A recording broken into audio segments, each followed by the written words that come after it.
Bonjour à tous, aujourd'hui on se retrouve pour une nouvelle vidéo. Donc on va parler aujourd'hui écriture. Je participe au NaNoWriMo, donc c'est le National Novel Writing Month.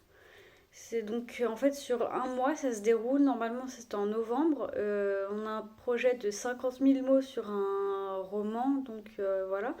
Mais on peut aussi écrire par exemple son mémoire ou des projets d'écriture divers et variés comme on veut.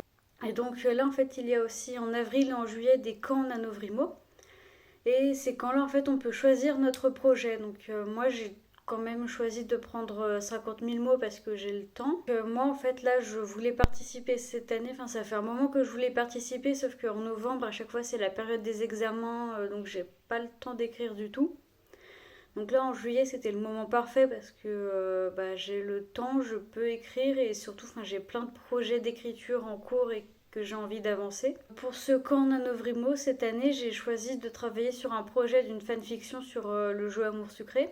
Ça sonne un peu ringard comme ça, mais c'est... En vrai, enfin, on peut faire des trucs vachement cool avec les personnages. Voilà. Ce projet, en fait, c'est un projet d'une réécriture d'une fanfiction. Je crois que j'avais dû commencer en 2015 ou 2016, qui s'appelle Esclave. En fait, voilà, c'est l'histoire d'un natif dans un continent qui serait un peu comme l'Amérique, mais pas totalement, parce que ça se passe dans un espace-temps différent du nôtre, c'est une fiction. Et donc, en fait, on va suivre l'histoire d'un natif qui va se faire acheter en tant qu'esclave par une famille bourge, des, des gens qui ont pris possession en gros du continent, du pays, tout ça. En gros, on va suivre son histoire. En fait, c'est un gars qui va vouloir se battre pour sa liberté et il va tenter des choses pour retrouver sa liberté et que son peuple retrouve cette liberté. Là, j'ai déjà préparé pour cette fanfiction déjà, je crois que je devais avoir 8 chapitres entamés.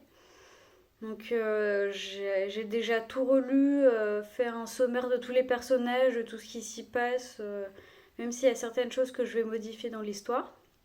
Je pense que je vais déjà, dans les 15 prochains jours, voir les personnages que je garde, comment je vais les développer, refaire un peu la timeline et prévoir un petit peu ce que je vais écrire, mettre quoi à quel moment. Voilà, peut-être que je vous ferai peut-être une vidéo en fin de mois là pour montrer un petit peu ce que j'ai commencé pour le travail de cette écriture, enfin de cette réécriture. Peut-être qu'en juillet je ferai une ou deux vidéos pour montrer un petit peu l'avancée de l'écriture. Et voilà, après peut-être que je republierai sur le site le texte réécrit. Voilà, c'est tout pour cette vidéo. N'hésitez pas à me dire en commentaire si vous aussi vous participez au camp NaNoWriMo en juillet. N'hésitez pas aussi à partager vos projets, ce serait toujours sympa. Puis peut-être créer une communauté après, même si je sais que sur ma chaîne, on n'est pas nombreux. Voilà, sur ce, c'est la fin de cette vidéo. Je vous souhaite une agréable journée ou une agréable soirée et un bon été en espérant que vous ne souffrez pas trop de la chaleur en ce moment. Mais sur ce, voilà, je vous souhaite bonne écriture aussi et à bientôt.